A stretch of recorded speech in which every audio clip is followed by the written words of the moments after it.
if you are comfortable with recording, if you accept recording. So feel free to answer that as you will. Feel free also to remain off camera if you'd like. We wanted to welcome you all to our undergraduate workshop for finding and applying for undergraduate research experiences. And with me today, I have Christopher Arnett and Danica Hendrickson. We have a wonderful panelist of expert undergraduate and post-baccalaureate researchers to chat with you all afterwards. But we're really excited to welcome you all here.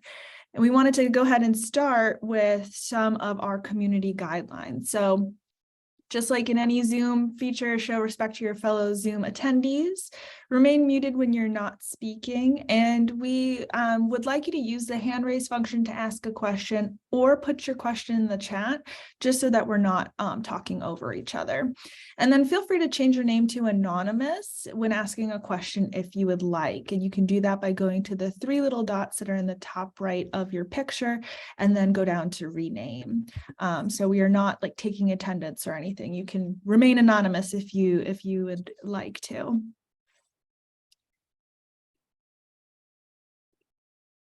Okay, so we are going to start out by first giving a little introduction to who we are and to who our centers are. So my name is Kristen Rahilly. I use she, her pronouns, and I'm the Director of Education for COLDEX, which is the Center for Oldest Ice Exploration. And similar to Christopher's center, COLDEX is a science and technology center, which is kind of a weird word for a research center that has lots of different institutions and lots of different missions beyond just a science mission. Go ahead, next slide. Thank you. So our goal is to find the oldest ice in Antarctica, and you might be wondering why we would have that goal. And it's all related to looking at Earth's past climate so that we can better predict what the climate will be like in the future. So if you go ahead and click, we can see that the ice core record goes back about 800,000 years ago. So that's pretty short in Earth's time period. It sounds long, but it's pretty short for the age of the Earth. And if you go ahead and click again, our goal in COLDEX is to find ice that goes way back into a time period where the climate was a lot warmer than it is today. And so we're hoping by finding this ice, we can look at other features of the climate that will help us predict what the Earth will be like when our climate is warmer than it is today, similar to how it was 5 million years ago. And so you can actually see in the little picture of ice there on the right, those tiny little bubbles in the ice, that's pieces of the atmosphere that are captured in the ice when it freezes. And so we can actually measure those. If you go ahead and click. So in order to do that, we use a lot of different techniques. Go ahead and click 5 times. So we use engineering, we use computer modeling, we use the chemistry of the ice and the air bubbles in it. We look at lots of data, so we use statistics and math, and we also use physics. So a lot of the things that you're already learning about in class. Go ahead and click. And so the COLDEX REU program, or research experience for undergraduates, will be about 10 weeks of research at one of our institutions. There'll be weekly workshop series with me and the other cohort, so to get professional development experience. You'll also be able to join monthly research meetings. So a big part of the Science and Technology Center is having lots of meetings with different researchers. You'll also get a $6,000 stipend, round trip travel to your host institution, and you'll present your research here in Corvallis in September.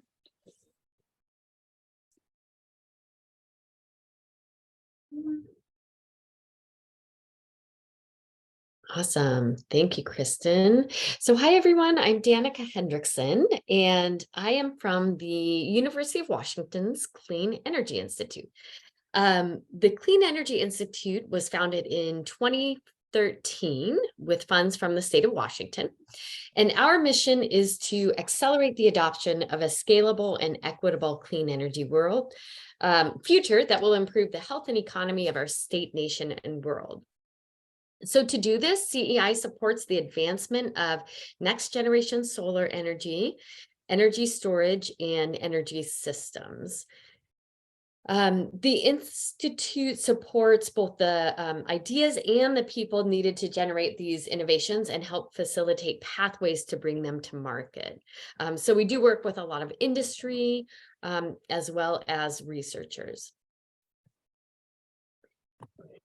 One question, oh, I clicked the animation too soon, but I wondered if we have this question that we often ask: how many terawatts of solar energy do you think continuously strike the earth? So the answer is here on the slide. And it's pretty incredible to think about how much potential solar energy really has. And so we use that often to think about the potential of our research to make a big impact on our clean energy future. So just to share a little bit more about our research. CEI's faculty and graduate researchers are discovering new materials and methods to increase solar efficiency and to reduce manufacturing costs, because that's a big part of scalable clean energy. They are designing new batteries that can safely store enough power for buildings and all forms of transportation.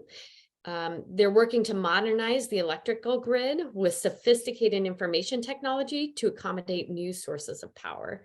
And all of this is very applied and interdisciplinary research. So we have researchers in many different STEM disciplines working on these advancements.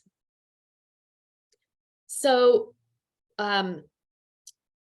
we have the Clean Energy Institute has a host of educational programs. We work with, we do some K-12 outreach. We have a graduate fellowship for University of Washington doctoral students, and we also have a summer research experience called the Clean Energy Bridge to Research Program, or CEBR. One more acronym that you'll hear today. So this program is actually also NSF funded. The CBER program takes place on the University of Washington Seattle campus. And each summer we support a small group of undergraduates from other undergraduate institutions, community colleges, tribal colleges, and the participants that gather on our campus for the summer work in CEI affiliated labs, perform about 40 hours of authentic research in one of our labs. Students also participate in weekly journal clubs, seminars, and work under the mentorship of a graduate student researcher. Like these other programs, students receive a stipend. We provide on-campus housing, stipend for food, and up to a $500 travel allowance.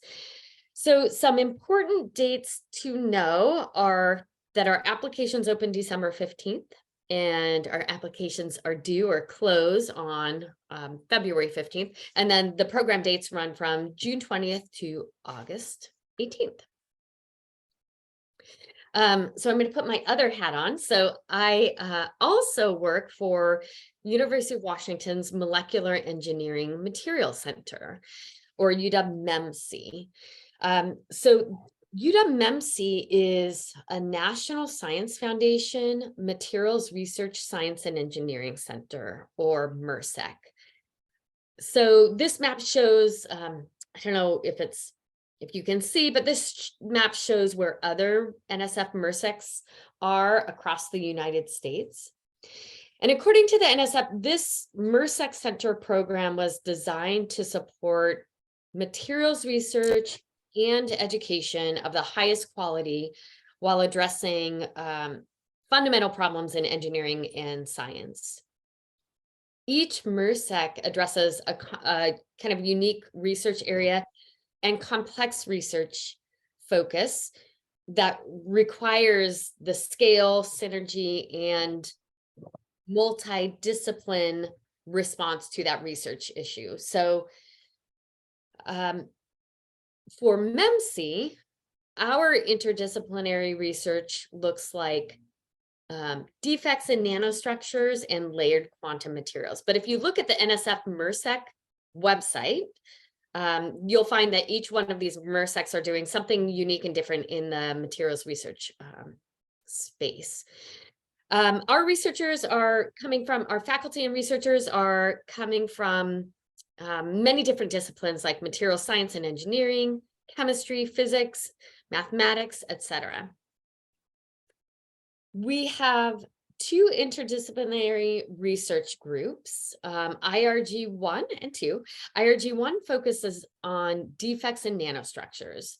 This group is working to engineer unprecedented physical properties into inorganic nanostructures to really forge new technological frontiers, ranging from laser cooling to solar concentration. IRG2 is focused on layered quantum materials, or sometimes we might call these 2D materials. So this group is creating and studying new forms of quantum matter in atomically layered materials. And it really has the potential to disrupt, impact on energy and information technologies. So really pushing the field of quantum materials and information technologies. So like CEI, MEMC also has a summer research experience. Very similar program in that each summer we welcome a handful of students, or about 10 to 15 students from around the nation on the Seattle campus.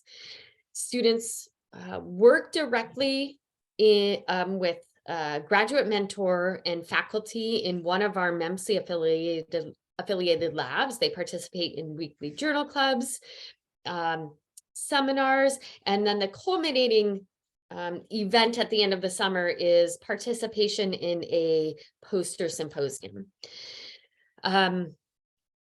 The important dates are listed here, and they're identical to the dates for the CBER program. So one thing to know, UW, MEMC, and the CBER program are there's a lot of overlap in faculty and staff, like myself. So actually, when you apply to one of these programs, RU programs, there's actually a box that you can check to say, yes, please apply this application to CBER or MEMC. So if you do apply, it's kind of like two for one applications. But I'm going to pass it over now to Christopher. All right. Hello, everyone. Welcome to this session. I'm glad you all came. As she mentioned, my name is Christopher Arnett, and I am the Director of Diversity, Equity, and Inclusion for the Center for Integration of Modern Optoelectronic Materials on Demand, which is quite the mouthful. So we just call it IMOD for short. And throughout this talk, I'll be referring to it as IMOD. So like Kristen mentioned earlier, we are also a science and technology center, which means that we're housed at the University of Washington, but we have 11 other sites across the nation where we have faculty, grad students, postdocs, all participating in the center, all sharing resources, coming together to share ideas, knowledge, technology that might be advancing in those spaces, and looking at ways in which the work that we do on our individual campuses might impact the work that someone else is doing on their campus. You can click next. So we have 3 individual research areas. So if you look at the top left, our research area 1 is atomistic synthesis, which is basically we're looking at the ways in which we can more precisely develop or synthesize nanoparticles, nanomaterials that can then be fed into our research, our R2 research area, which is heterointegration of devices. So these two play onto each other. So if you have sort of these precisely defined materials, they can more accurately perform in these devices that we're making. They can more accurately be integrated. They can more accurately increase the output of these devices as they are employed across a diverse array of devices.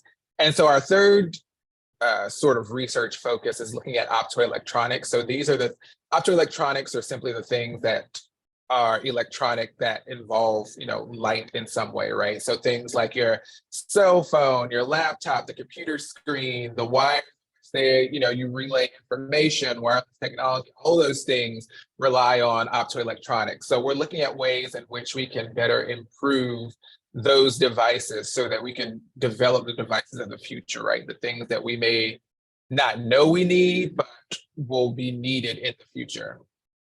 You can click next.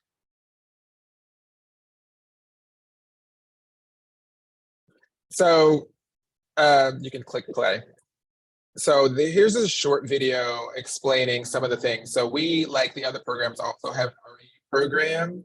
So it involves a lot of similar features that you find in CBER and in MIMC, and also I'm sure with COLDEX, right? You look at ways in which we invite students from a variety of different backgrounds to participate in our program, and those programs involve, connecting with faculty, participating in professional development seminars, participating in journal clubs, going on, going on trips. So it's not just all science, but going on trips to explore Washington in general, being able to connect with your peers in a variety of different spaces. So we look for generally people who are interested in chemistry, chemical engineering, and engineering in general, physics, etc. Because we have faculty across all of those things, and we combine a lot of different disciplines to create devices, to synthesize things, to create devices, right? So we accept, like Danica mentioned, a handful of students as well to our program. They can either come here to University of Washington, or they can go to one of our participating sites to work with faculty. There's the $6,000 stipend, which is paid out in $600 per month increments. You get the professional development. We pay for your travel to and from these places. We pay for food, we pay for housing. So all of those things are included in the sort of process. And then at the end, you again also get to participate in a sort of wrap-up session at the end where you can present your research to the faculty and other students who are in the program.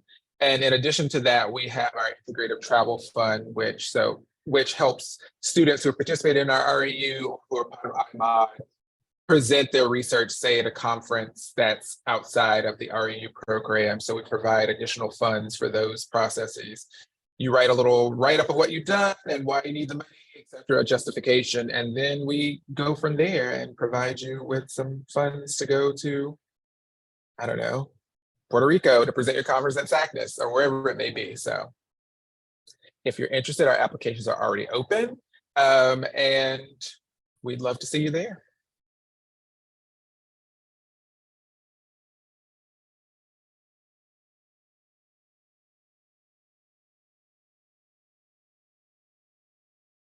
Thank you, Christopher. Sorry, so many clicks. I forgot I had an animation in here. So at this point, we wanted to step back after this introduction and just share a little bit of like information more broadly about, say, what is an REU? How do I apply? Why should I participate? So an REU is a research experience designed for undergraduates.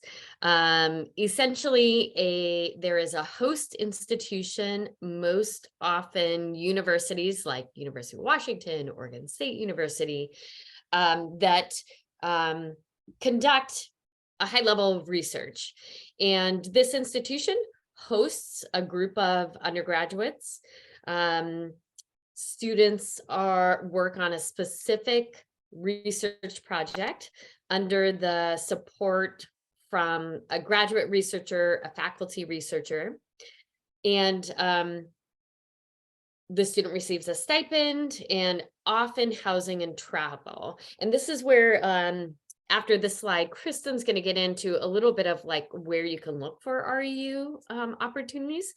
But I do want you to know that while there are a lot of commonalities with research experiences, each one is unique to that location. So it really is worth looking at websites and looking at, what the opportunities offer, what they cover, as like financially, et cetera.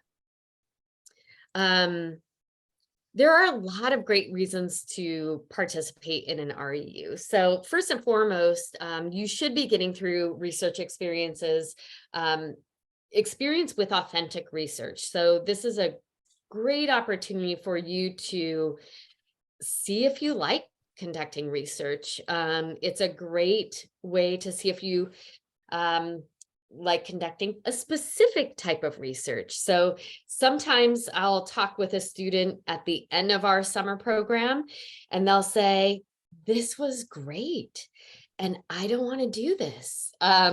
So like maybe they'll realize, like, I remember one conversation I had with a student who was like, I'm really not into physical chemistry, but I really like maybe organic chemistry. So it's a great way to try out research, especially if you're thinking of trying to decide if you want to enter the field of research or trying to hone in on what type of research you want to do.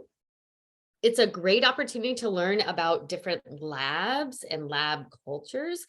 Each PI or principal investigator has a unique lab, specific types of research. So you can kind of get the feel sometimes of what most labs have a lot of graduate researchers, graduate students conducting research. So you can also get a glimpse into what graduate students do on a daily basis.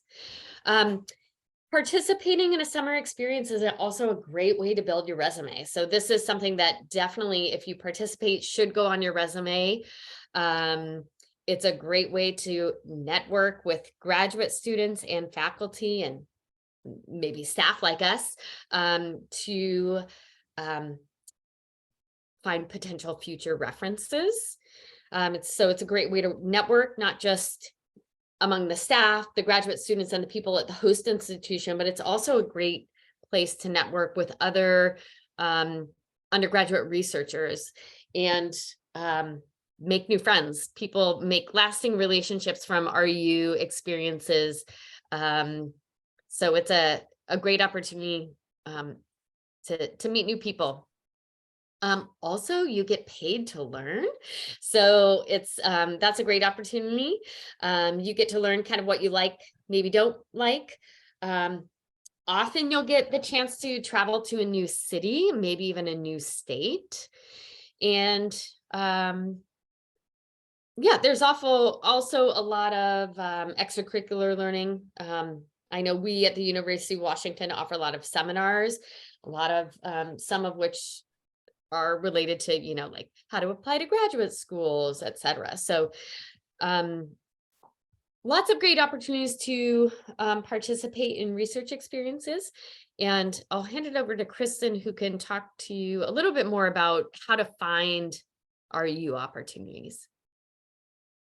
Great. Thanks so much, Danica. And I just put in the chat a link to a whole list of resources that you can use. So I'm going to go over a couple examples, but there are a whole lot of ways that you can find these, probably ways that we haven't listed as well. So really being creative and having an open mind is the key for this. So really the way that a lot of undergraduates find these experiences is through asking your professors. So if you have a class that you really, really enjoyed, or even a professor that you enjoyed and maybe their class wasn't your favorite, go ask them, because I'm sure they'll want to share with you what they know about programs that are out there. Even if it's not in their field, they'll still potentially know of other areas, and you can ask them for recommendations.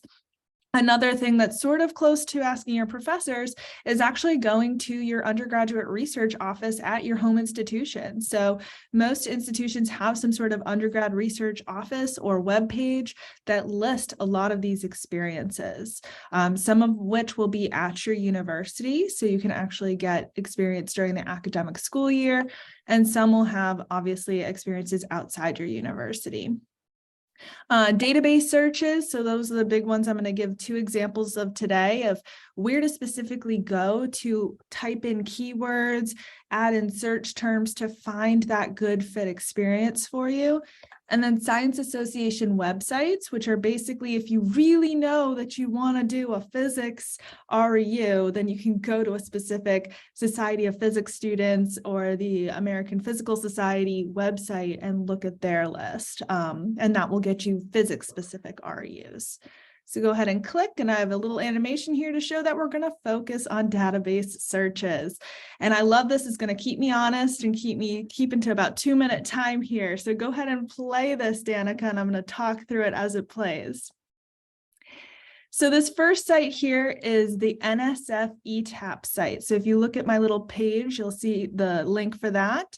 You're going to click search opportunities, and it's super easy because here you can see a lot of opportunities, 92 that are available to you. That's a lot to look through. So what you can do is you can actually filter the applications. So if you go down here and put undergraduate and then do apply filter, nothing pops up. Why? Oh my gosh. It's because it's a bug in the site. I don't know why, but that's not going to stop me. So I'm going to go ahead and unclick that filter, and I'm going to say I'm not going to be stopped. I'm going to enter in a search word, chemistry. Let's see what the chemistry search word pops up. 37 choices. Now the problem here is when I scroll down, I'm going to find IMOD, which is Christopher's REU, focusing on materials research and optoelectronics. And if we scroll down, we find my REU, which is COLDEX, focused on climate science. Those are obviously 2 very different areas of chemistry. So one thing you can do is you can add in this "and" term. So it'll be all in caps. And then you're going to add in something more specific. So if you wanted specifically to look at the chemistry of materials, so more of an engineering focus and a physical chemistry focus, you could add in the word materials. And you can see here that you're only bringing up opportunities that focus on chemistry and materials. If you wanted to instead focus on climate and chemistry, you could say chemistry and climate, and you find 3 opportunities. So you can see here that being specific with your keywords is important, but you don't want to be so specific because opportunities might not exist for your exact area. So I'll show you another little key here. So here I'm entering climate change. This will bring up the words climate and change separately. But if you put the quotes around them, it'll bring up only the words, the term climate change. And so if we scroll down, we see 5 options for climate change. And so this is an example that you can use in any database site. The problem with the NSF ETAP site is that the NSF ETAP site is limited to NSF funded opportunities. And most of those limit the participants to being US citizens or permanent residents. So if you are not one of those 2 types of individuals, then you're going to want to search out opportunities that are a little more wide reaching. And so if we go ahead and click to the next slide, go ahead and click again. There we go. This example, don't press play yet. This example is the Pathways to Science. So if you go pathwaystoscience.org, you can actually see, go ahead and press play. And this is a minute video. That this opportunity has over 1,000 fully funded programs. So that means you don't have to pay for anything, not a registration fee, nothing, which is the same for all of our programs as well. But the good thing about these, or if we go to the advanced search here, we can see we can enter in some things that we can't do with the NSF site. So for instance, programs that are open to non-US citizens, Or what I really like is programs that aren't during the summer. So if you're interested in a program that's not during the summer, you can use this site to really show those programs that are during the academic year. And so it's a lot of the same stuff that we've just been talking about. You see here, we can actually scroll down and look at disciplinary categories. So for instance, if I pick physics here and then type in the word engineering, I'm bringing up specifically programs that have to do with physics and engineering. And again, you want to be broad so that you get enough options, but you don't want to look for something so specific that you're not going to find anything. Your search here is really focused on what skills can I develop. Go ahead and click. Click again, please. And then finally, Science Association websites, like I mentioned, if you're really like, I want to do this specific REU, you can go to a Science Association website. Most major areas of science have one of these. Or if you're interested in working in industry or a national lab, most national labs also have these types of databases. So that's the National Renewable Energy Laboratory on the right there. And I'll hand it off to Christopher. All right. Okay, so I will use my background as a scientist and as a former scientific editor to walk you through like the application process, right? So, you know, generally these applications, whether you're going from a science NSF ETAP or Pathways of Science or directly from a science association website, they'll require you to have some sort of personal statement, right? Where they learn more about you. And so, you know, the purpose of this personal statement is that it helps provide the reader a real picture of who you are as a person, right? Academics are what they are. Like there's nothing you're going to be able to change in terms of new grade, GPA, like courses you've taken, like that part of the application is sort of set in stone until the next year when you've had a chance to either improve or maintain those things. But the personal statement is really where you can demonstrate, you know, your qualification and your commitment to the research experience, right? Where you can talk about what you've been through. Like I'm a really hard worker. I'm part of this. I'm going to be a part of this process. I'm going to take it really seriously. And you have a chance to demonstrate that in the things that you write. And it's also the place where you can really sell yourself, right? That's an area where you really want to make sure that you're really shining, you're highlighting yourself, you're highlighting what you've done in your community, at your university, at your church, if it has relevance in the space, you know, in those, generally they have a word limit, but in that space, you want to make sure that you're presenting the best picture of you that can then, you know, tell the reader, oh, this person X is going to be really good because they have leadership qualities. They, you know, even though they may not have done research before, they're really hardworking and committed and dedicated, and we can see all that in this personal statement. And I think they'd be a great fit for this program. You can click next. So how do you like craft your personal statement? The first thing, if there is a prompt, read the prompt. Like, don't go and just decide, well, I'll just write about myself. It's, you know, it'll be whatever. No, that's one way. If, as a person who's read a lot of applications and read a lot of like materials, if I have told you to write about something specific and you go all over the place, I'm automatically crossing you out in my mind. I'm going to read it, but I'm already like, this person doesn't know how to follow simple directions. That's already a red flag for me. So if there is a prompt, make sure you are reading prompt. And when you start to write, make sure that you are sticking to that prompt. Part of that process is make sure you outline what you want to write before you even start writing. No one, as a person who had to read for a living, no one wants a meandering, sort of unfocused statement, right? You want that to be as straightforward and as solid as it possibly can, so the reader isn't having to like guess the timeline, where does it fit into the like how they got to where they are now. You want something that's super focused, super polished, super straightforward, that demonstrates all the best things about yourself. You want to make sure that you're, again, constantly reviewing the work to make sure that you're answering the prompt. The prompt is super important if there is a prompt. Even if there isn't a prompt, make sure you yourself have developed or outlined a theme that you want to focus on for the entirety of the personal statement. So choose a theme or follow the prompt. Make sure those things are, those are key things to what you want to do.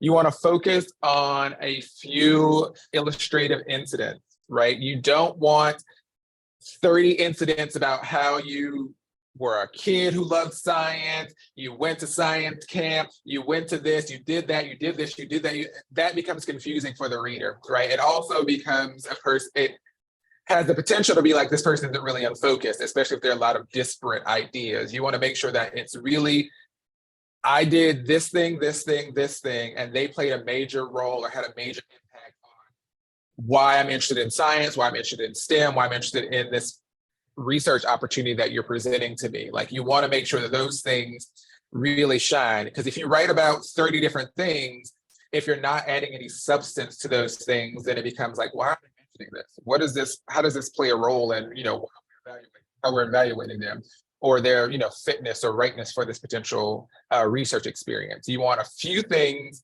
that sort of shine, that can capture the essence of who you are, show the impact that they had on you, and you want to really elaborate on those things within the space that they've provided. Also, be specific. You don't want some like hand waving, really know, maybe this is what they're trying to say sort of situation. You want very specific, concrete examples that help distinguish you from other people, right? You're trying to be the best of the group, the one that they're like, yes, this person must come.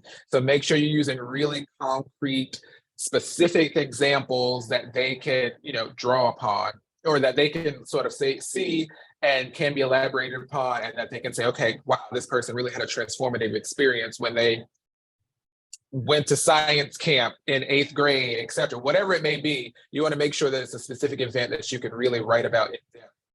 Also, you need to write about your interest and what excites you, what you want the reader to sort of feel your enthusiasm as they're reading. You want them to feel like, okay, this isn't this person's 15th personal statement, and this is just the blandest, driest, run of the mill personal statement. You want them to feel like you're excited about the potential that this opportunity has for you. And also you want them to feel like you're going to be a really great fit for, this space. Okay, next.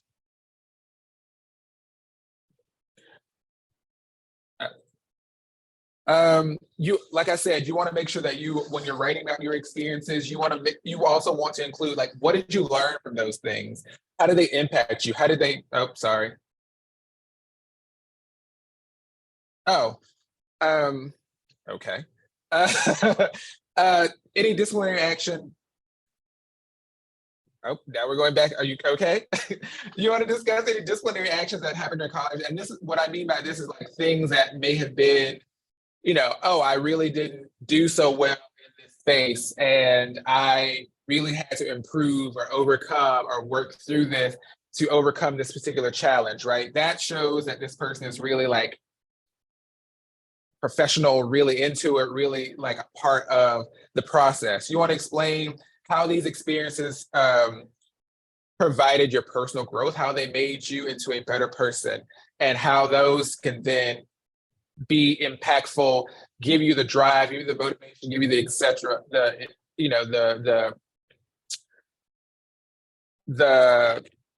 the necessary tools to be a success in that research space. And you also want to make sure that they know why you're not professional school in this case, but for a research experience, they want to know, why are you the person that they should be coming to? Why are you the person that's going to be the perfect fit for this? And if you're giving them like, this is who I am, these are the experiences that I've had, they've really had an impact on me, they've really made me the person that I am, and I feel like I can succeed in this space, that makes a great personal statement.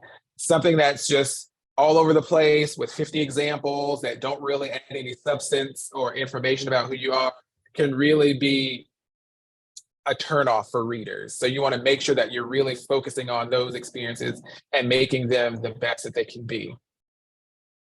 Okay, I think that's my last slide. Okay, wonderful. So we're going to move on to our panelists for right now, but as I'm moving everyone into the center of the screen, I wanted to open it up if anyone had any specific questions for the three of us. So our panelists for today are Demetria Eves, Reese Jasper-Leon, and Ellen Mutter. All three have previous undergraduate research experience, so they are all experts in undergraduate research. And actually, Danica, if you could go ahead and stop sharing, I'm going to put them in the center of the screen, and I'll open it up for any questions for Christopher, Danica, or myself while I'm putting them in the center.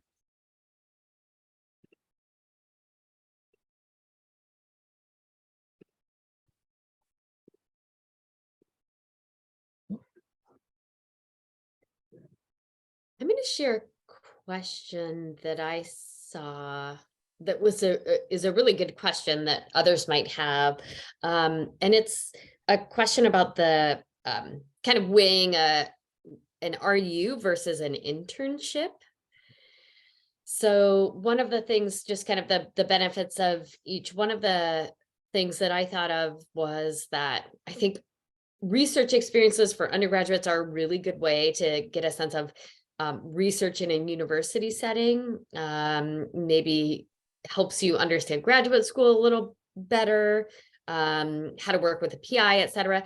Industry experience is also great. So internships might give you a better sense of what research might look like in an industry and the application of research.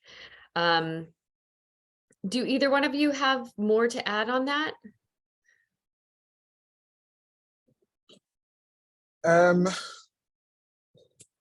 I think from my perspective, internships are, like Danica said, they're great. They give you a perspective of how things might work in an industry setting. In my mind, internships as being more of a sort of a setup for a position, like you are going to Thermo Fisher and you're interning there in the chemistry department. And as a result of that internship, they, will provide you with an offer at the end, or you come back year after year in that position and they give you eventually get the offer because you've networked there. It's a way to prove yourself to the company and an end to that particular company. That's how I view internships, as opposed to an RAU experience, which is, like Danica mentioned, a way in which you can sort of test the waters at multiple different research institutions, different types of research, et cetera, to find what fits you best. Internships, in my mind, I know I want to do X and I need to get my foot in the door to do that. And so I need to apply for an internship to make the connections I need for that role. Awesome. That was a really good question to bring up, Danica. Okay, cool. So we'll go in order. So Demetria, I'll go ahead and start with you since you're first in the alphabet here. Go ahead and introduce yourself, give your pronouns, and just tell us about what brief overview of what research experiences you have done. Oh no, we can't hear you.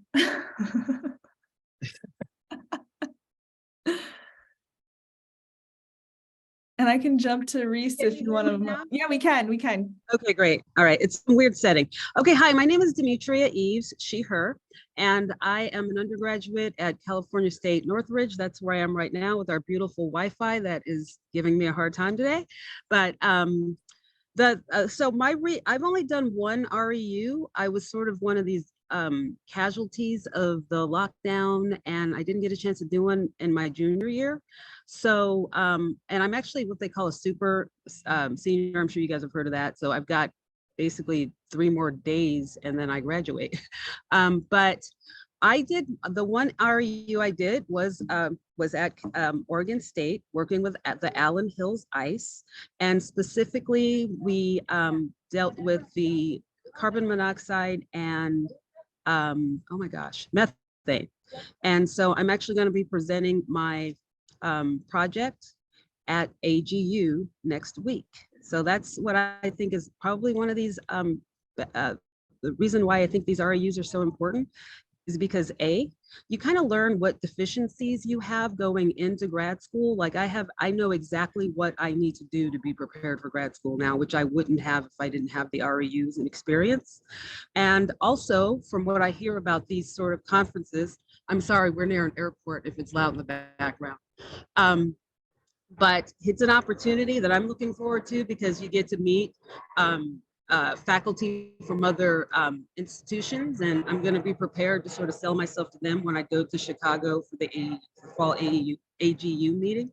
So I think that what's made the difference for me in terms of what I do next, definitely the REU has been the thing. That's fantastic. Thanks for sharing. Reese. Hi, my name is Reese Jasper. My pronouns are they, them. I started undergrad at Oregon State for my first year, and I was part of a research program there that gave paid experiences to first year undergrad students from traditionally minoritized backgrounds. And so I worked in the same lab that Demetria worked in over the summer. And I looked at methane over a period in the Holocene. And then since I was the first year, I didn't really understand science that well. And as I've gone through, like now I'm a fifth year and I'll graduate in the spring. And so over the past summer, while I was doing a different RU through COLDEX, I also spent some of my free time reanalyzing some of that data. And that project I'll be presenting at AGU next week as well. And then, as I mentioned, I had the REU with COLDEX this summer at UC Irvine, which is where I'm currently a student. And then I've also been participating in another lab for the past 2 or so years. That's also at UC Irvine. And this lab is looking at cave stalagmites. And so I've worked with ice cores and cave stalagmites, and I've had those 3 different research groups. So I'm really solid on what I want out of a lab environment when I go to grad school. And my interactions with different professors have really taught me what kinds of people I don't want to have to interact with if I don't have to. And so that's kind of guided me towards where I'm hoping to go for grad school and finishing applications in the next week. Yay, congratulations and good luck and good advice. Ellen. Hi, my name is Ellen Mutter, and I use she, her pronouns. I started my undergrad at my local community college and then transferred to Amherst College, and I graduated a couple years ago now.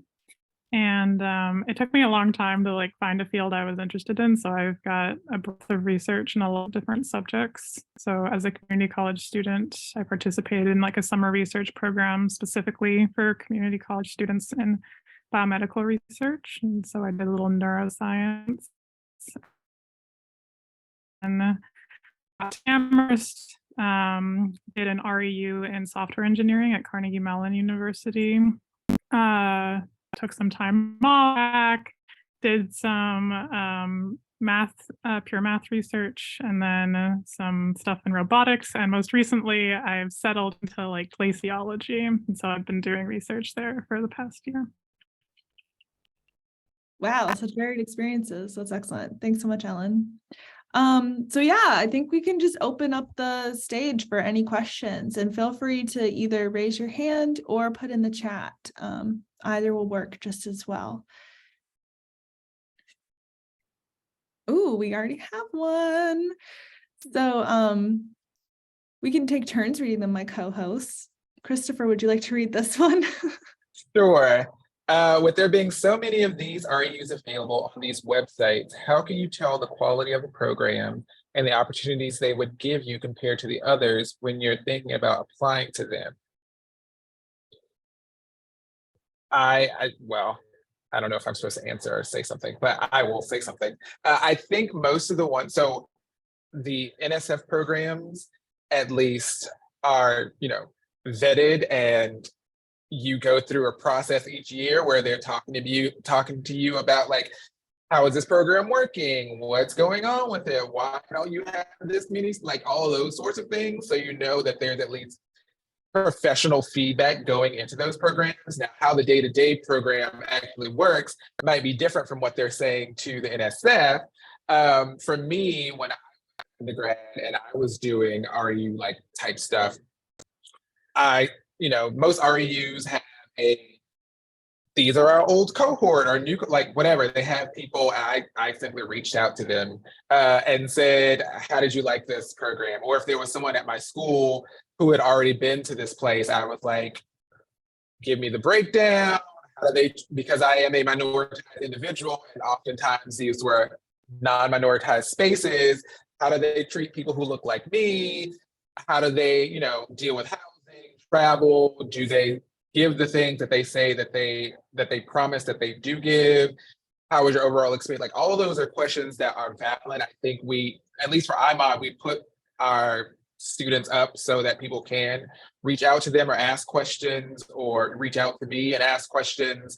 And I think that's one of the word of mouth is a very powerful thing. So I think being able to speak to those people or reach out to them and ask them about their experiences really, I think, one of the better ways to go about it, because you might be saying anything on a website, but the people who've experienced it will be able to tell you the real truth.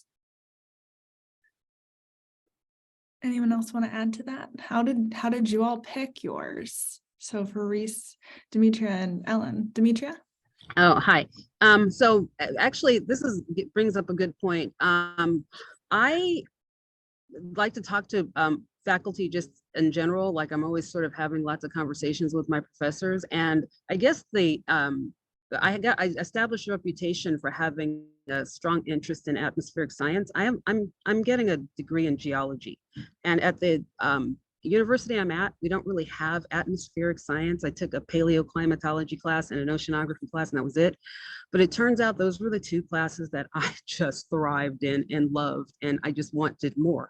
So just having conversations with faculty and them sort of knowing where my passions lie, they actually went ahead and kind of put their feelers out for me. And I had a couple professors give me some guidance on going toward specific REUs. So I was referred by one of my professors.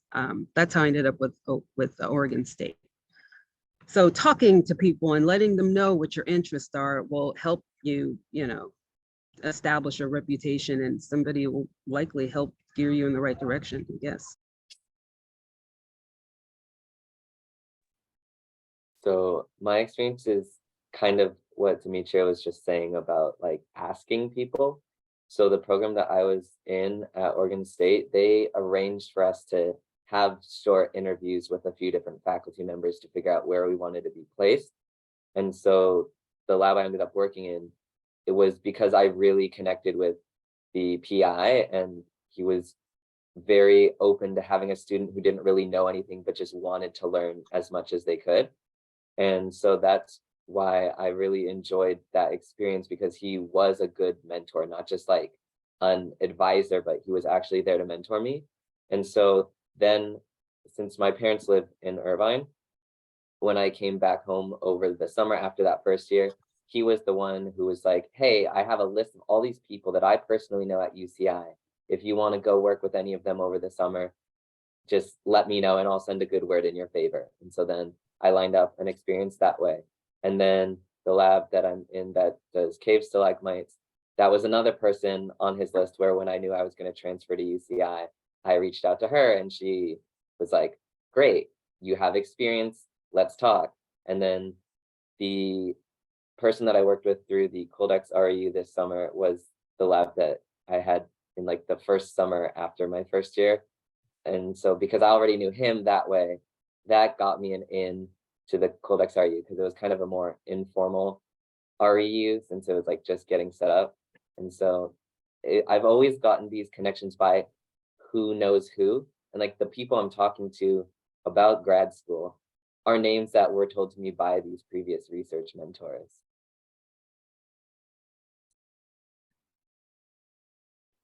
That's a great point. Networking is so important. Go ahead, Ellen.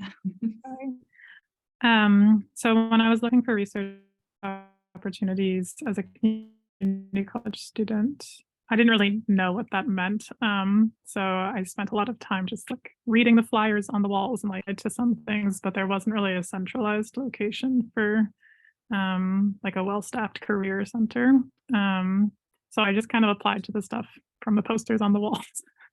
And then after I got to Amherst, there are a lot of internal opportunities that I applied for. So I would really encourage you to not only look like at external universities, but develop relationships and take advantage of stuff you have on your own campus. And the last thing I'll add is I often found myself just outside the boundaries of the qualifications or like descriptions of the student that they were looking for in their program. And I would encourage you to just go in and ask if you're still eligible, like if it's only for freshman and sophomore, but you're a junior transfer student and like you kind of fit into that bucket. Sometimes you can fit, sometimes you can't because of the way funding is allocated for the program, but often you'll be able to like, I just encourage you to like reach out and ask and see if they would accept and consider your application. That is a great point. It does not hurt to ask, and you never know what they might say. Excellent point. Other questions?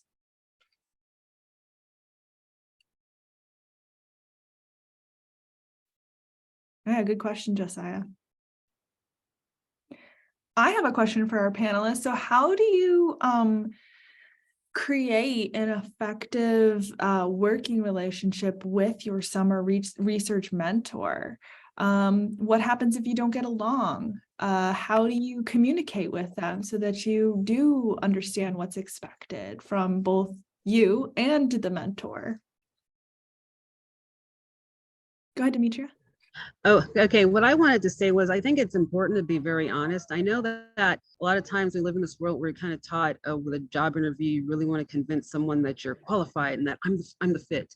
But really the way I look at this, talking to my mentor is more listening and determining whether or not we're actually a good fit. It's important. It's just as important to me that they're a good fit for my life that I am a good fit for their life. So I've never approached it as, oh, pick me, but more as give me all the information I need to move forward with this and to find out what it is that I need to do to make sure I'm adequately qualified. Because we're looking at funding, you're talking about someone investing money in you. You want to make sure that you are really prepared for that and you're really going to come in and make that pay off. So I kind of look at it from that point of view. It's very important to just have a very honest and frank conversation. I ended up realizing that with my geology background, I can't just jump into atmospheric science and post in grad school like I hoped, which is fine because I understand that there is a learning curve. And so my option that I'm looking at going with is to, instead of going directly into not even obviously not a PhD and not even a master's program, but a post-baccalaureate, just so that I can get some of the skills and tools and knowledge under my belt. I'm so confident I'll be able to do it because I just absorb all of it like a sponge, but there is going to have to be that. And again, having those frank and honest conversations let me know, gave me clarity on what my next step should be. A little more of a baby step than I'd hoped, but baby step it is going to have to be for now.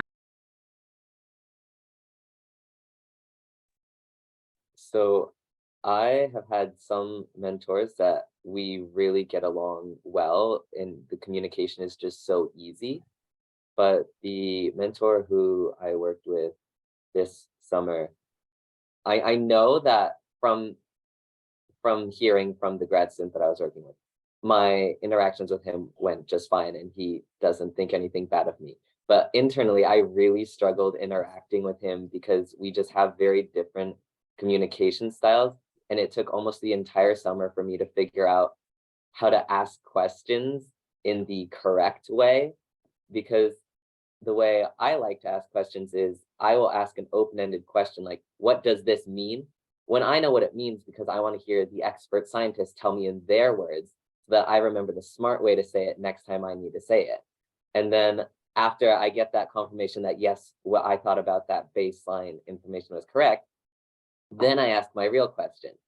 But he would assume that that question was my real question, and it would feel like he was judging me for not knowing that when I did know it, but I was just trying to ask how he would say it.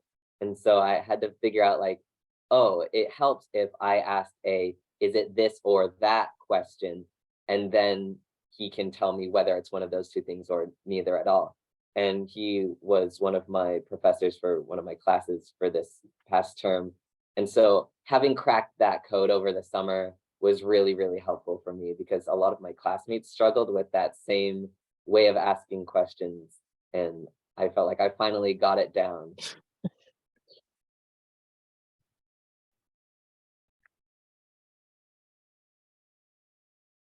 I feel like I've also had varied relationships with research mentors. I think most recently it's going really well, but I recall having like a research mentor show up an hour late to our meeting and just like have that really not feel good. And so some of the strategies I've employed to try to develop a good relationship with my mentor have a lot to do with sort of reframing how I'm thinking about my progress in research, which is always so much slower than I think it should be, and sort of checking in with my mentor about their expectations of where I am and where they thought I would be. And usually they're like, no, you're doing fine. It's just really hard as a first-time researcher to see progress. And so one of the things I will sometimes do is just like send notes from what I've done in the day, which can feel really small, but then, this is what I've done. Maybe I've spent 2 hours looking at my code that didn't run, but that's what I tried to do this morning. And then the other thing that I've learned my current mentor, because he's always like, how can I help with really specific tasks for what you want to get out of those meetings? I just want to sort of echo what everyone is saying in terms of like how you interact with your mentor or like get the best out of the situation. Because when I was in grad school, I had a terrible mentor. It was completely terrible. There was no communication about you're doing great, you're doing terrible. It just sort of, there was like a conversation had with the program director, and then, it was like, oh, you're doing terrible. And it was like, but you've been not saying anything, you're praising me and all that stuff in the lab, but you've been secretly having these feelings, whatever that may be. So I think for me, in my research experiences going forward, and in my like conversations with people who are mentored, is that up front you need to have sort of a conversation with this mentee, whomever, about like, these are my expectations for you, and let them communicate what their expectations for you as their mentor are, and then establishing a line of communication that's on a regular basis that allows you to do what Ellen said. Ellen, am I correct? Yes. What she said in terms of like, how am I performing? You want them to be frank and honest, but not in a way that is sort of harmful or causes trauma, but in a way that's like, you could be doing better in this area, but you are doing great here. Like, you want those types of conversations. With that being said, you also want to make sure that if you have exhausted all of those, I've tried to reframe the question, I've tried to figure out their strategy, having these sort of frank conversations. If you are still not getting what you need to tell someone, right? Having you be in an experience that's not beneficial to you or not beneficial to the lab that you're in, you need to inform someone and say, what, this really just isn't working. What are my options for either changing labs, having a different mentor? I ultimately ended up having to change research labs because the conversations just never worked. But, I stuck around for 9 months, but I stuck around trying to figure out what the issue was and how we could solve it. And I eventually went and told somebody, and they were like, oh, no, we're pulling you out of there. So, in these spaces, yes, you want it to work, and you want to feel like, oh, if I don't get it just right, I'm doing terrible and it's not going to work or whatever, I'm a failure. That's not the case at all, really, because you're there to learn. But also, if something is going down and you just gave it your all and it's still not being not praised, but still not being valued for what it is, you need to let someone know so that you can be removed from that situation and so that conversations can be had so that you aren't feeling terrible for an entire summer or for your grad school career, whatever it may be. So just a word to the wise from an old man. Hi. Great advice. Danica, did you want to add anything? Not to put you on the spot. No, I just appreciate that there should be in each RU program a staff member, someone that you can turn to. I think, yep, Christopher, It's me. So I think Christopher brings up an important point that, like, if there are issues in a summer program, there, like, it is okay to reach out to somebody that you feel comfortable reaching out to, because you did sign up for a positive research experience, and you want to make sure that you are getting out of it what you need to. Yeah. Agreed.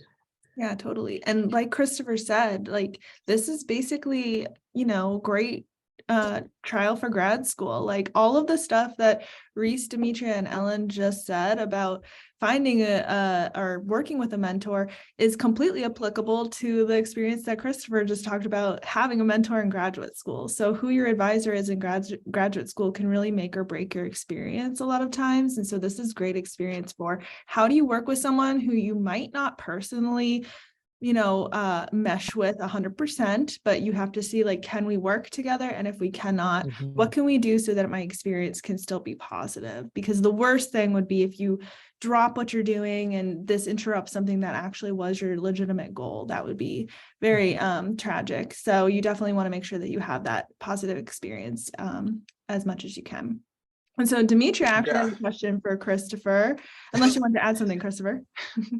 Oh, no. I'm just. Hi.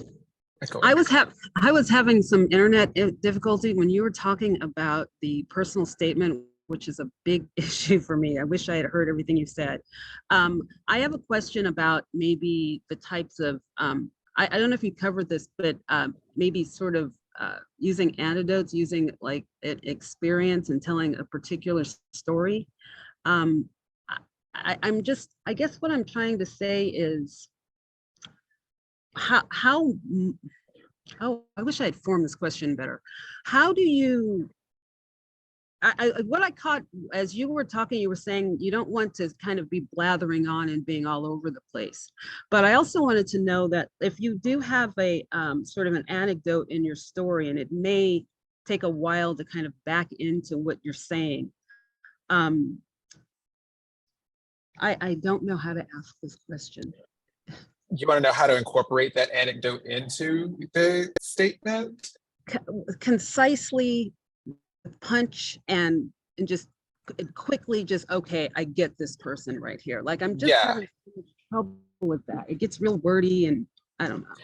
Yeah, I mean, one of the things, for RU for any application, whether it be the grad school, post-bac, whatever it may be, there's going to be a word limit, and you really don't want to eat up your word limit telling a very wordy sort of anecdote that may be great, but if you want to add other things to that, to that personal statement, now you've eaten up 750 words with this anecdote and you've got 300 left, what do?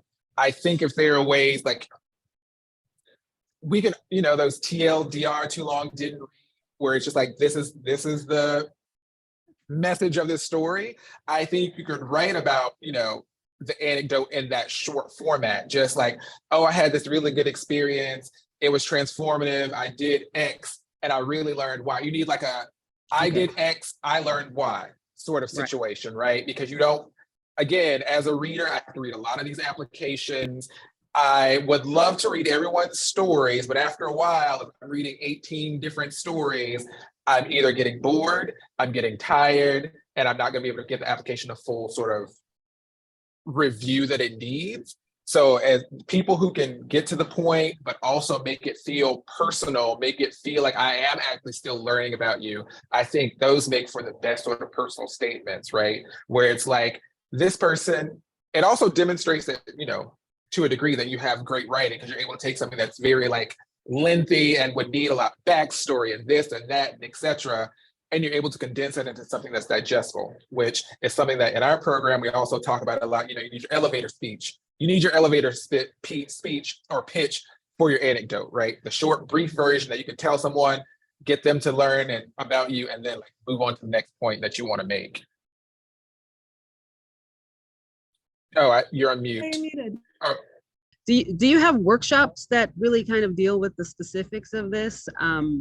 Because I feel like I can make a really good application, but I have such a hard time with the formula or the flow and cadence. That is there a formula or a cadence that's sort of expected, or is it better to kind of come off in a way that's not expected and unique, or do you want to stick to a program or a formula?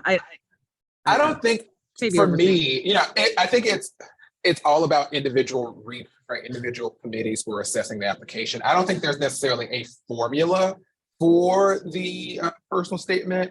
I think there are certain elements that make for a good personal statement versus one where it's just like, oh, this was nice, but yeah, what have I gotten out of this?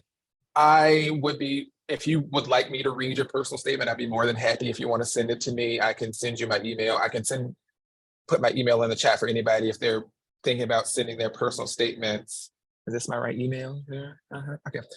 Feel free to send me your personal statement. Let me know that you're from this, and I can like read it and give you my feedback about, you know, it might be heavily edited or like lots of comments because it was something I used to do as a profession, but it will be useful information, I like to think. That's excellent. Thank you so much. Yeah, and I think with like framing the applications in your open-ended statements, really think about like, how are you proving that you will be a good research student? So for instance, if you worked retail, that takes coming up in showing up every day and working with people and working with the general public, which it's like, so all of those are examples for showing that you work well with other people. So don't think that you have to have previous research experience in order to be selected for these. Yeah, you can always reframe.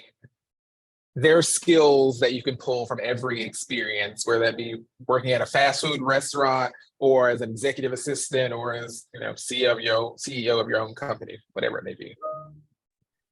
And to add on to that, even if you haven't had any sort of job, and you can just say, I've taken classes and I learned these things in my classes, and that made me interested in pursuing this kind of experience. Even if, like, for example, Demetria is doing a degree in geology and has taken only 2 classes that relate to everything COLDEX is doing, then like someone could use that type of experience and say, I'm doing this degree that isn't perfectly aligned, but these classes that I took really got me interested in that, and that's why I want to pursue this experience.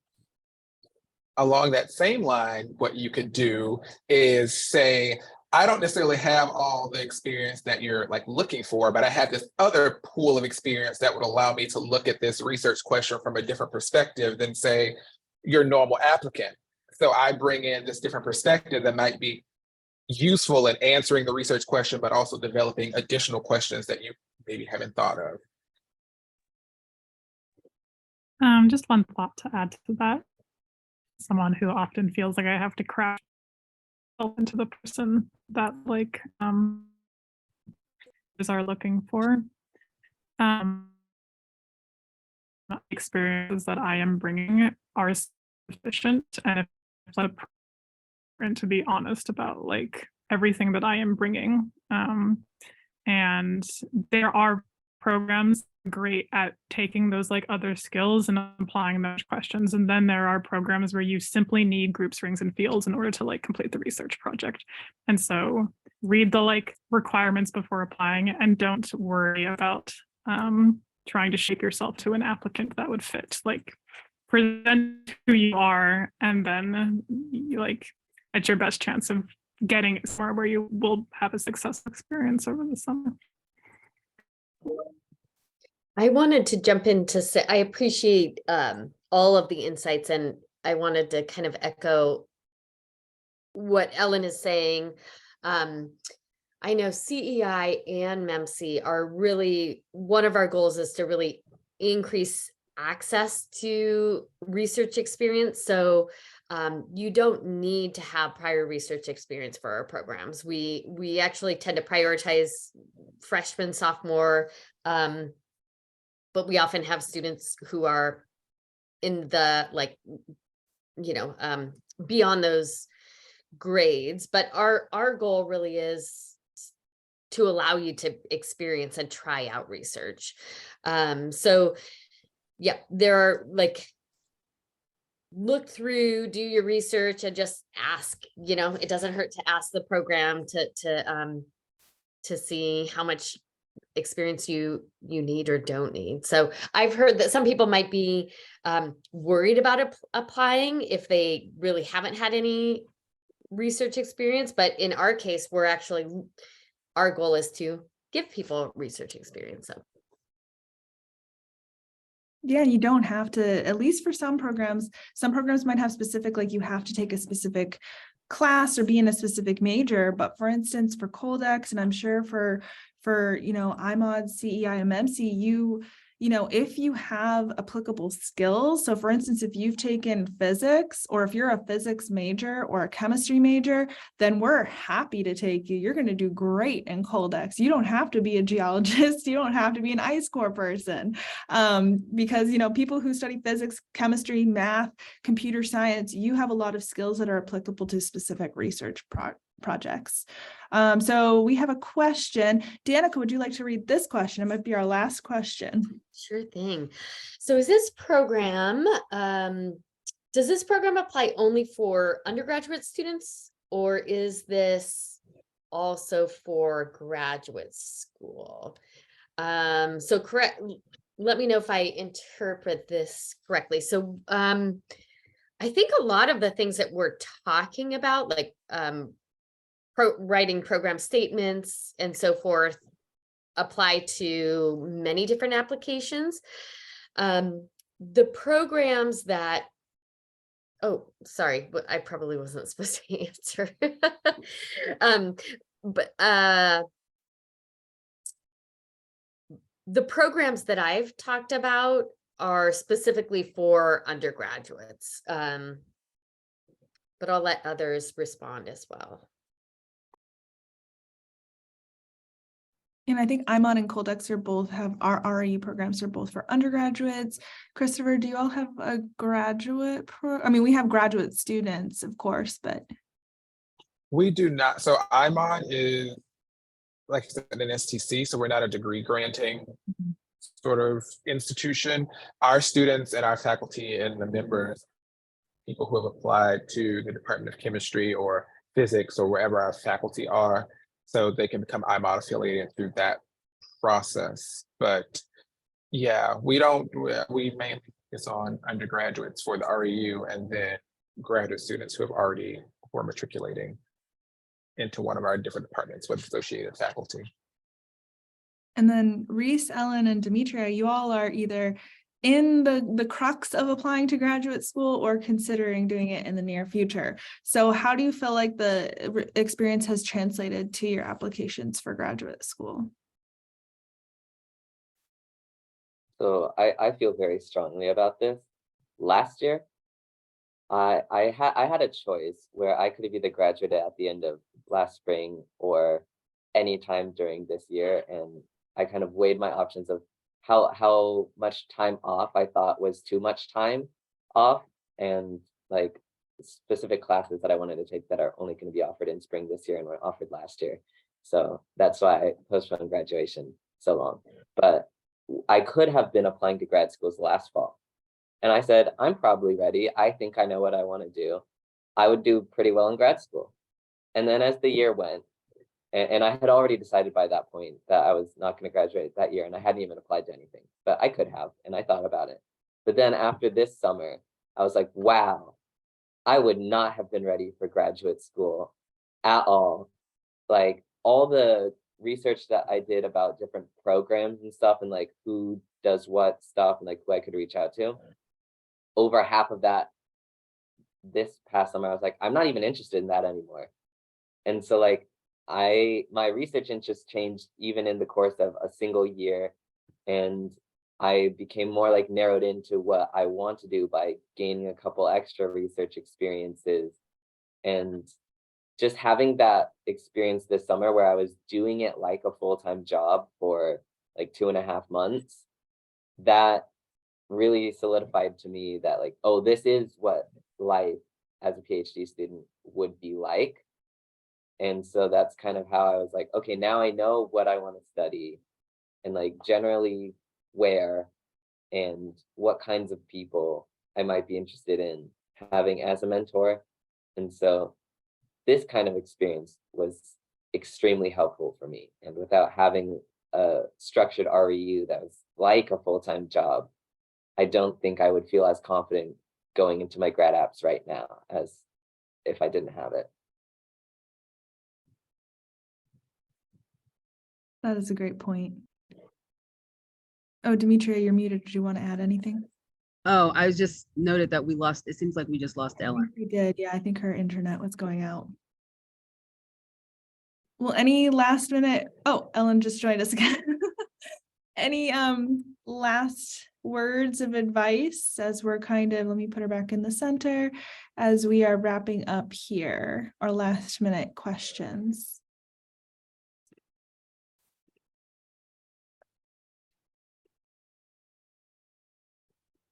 I'll say something that you won't hear from most of your professors Good. because they're older, but like think about yourself and what you want, because a lot of older professors have kind of slightly judged me without saying anything about not wanting to apply to a lot of schools and being more limited in like where I'm applying, because like you need to apply everywhere, cast a wide net, whatever. And like you can't be picky choosy, because when that's just science, you have to go where you're needed. And it's like, well, that's also a choice. I can choose to only want to go where I will be happy being. Like I'm not doing a PhD just to have one for fun. Like I'm doing a PhD because I want to learn about this subject and I want to continue learning about this subject as a career. So it's like, I can think about what I want and prioritize that over just any random PhD. That is excellent advice and something that we all should remember, I think. I think I would also encourage folks not to feel pressured to apply 1 year or like directly out of your undergraduate. It's, I think, important to understand your motivations for going to graduate school outside of it feeling just like the next thing to do, and have a chance to hone in on specific research interests, specific things you want to get out of your program, and define career goals. And so for me, like I know I'm hoping to like teach in a community college, and that's like something PhD program necessarily prepares you for. And so like, or like it does, but it doesn't, but it's not what they advertise in their program. And so looking for programs that allow for development of skills and interacting with those communities is something I look at.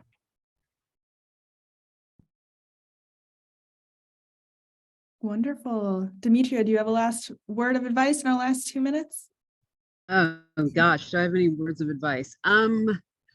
Yeah, I think I just want to punch home the fact, or kind of reiterate the fact that it's just very important that you have clear ideas of where you are going to fit best, and be honest when something doesn't feel like it's quite right, or maybe you don't quite feel like you fit. Just really, and if there is a concern like that, you're not the referee. So I always tell my kids who played sports, don't worry about the whistle. I mean, don't worry about refereeing yourself. Just run until you hear a whistle. So it's like I'm not going to sit here and say, oh, I'm not qualified or I can't do this. I'm gonna, if I have a concern where I don't feel like I'm maybe fully the best person, I'll have that conversation and find out get the feedback from the mentor as to what they see, because they're seeing things differently, and you don't want to make their decisions for them before they actually. I always say things like, oh, he's gonna, if I say that, he's gonna think, and I have to stop myself from doing that. I don't know what a person's gonna think. So they might think something totally different. And it turns out a lot of times where I felt like, oh, I can't do that, or I'm not the right person for that. The person above me has assured me, yes, you are. Don't worry about it. You've got this. So even just getting the opportunity to get that kind of encouragement is actually good. That's why I say just always talk. Don't be in your head, just communicate. Excellent. Well, that's a great way to end this. Unless Christopher and Danica, did you want to add anything? No, I think it was all said. But if you're looking for something, some place to apply, please consider IMOD. We're just right above you.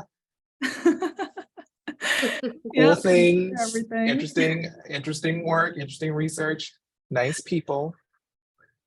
And you will know the acronym by the end of the summer. I'm not going to promise you that. I still struggle, but yes, you will at least be able to say IMOD and know what its sort of meaning is. Good enough. Perfect. Well, thank you all so much for coming. This was so much fun. And thank you all for joining us in the audience. And yeah, reach out if you have any questions. Yeah. Okay, thank you all so much. All right. This went well. Thank you. Yeah, thank you. Bye.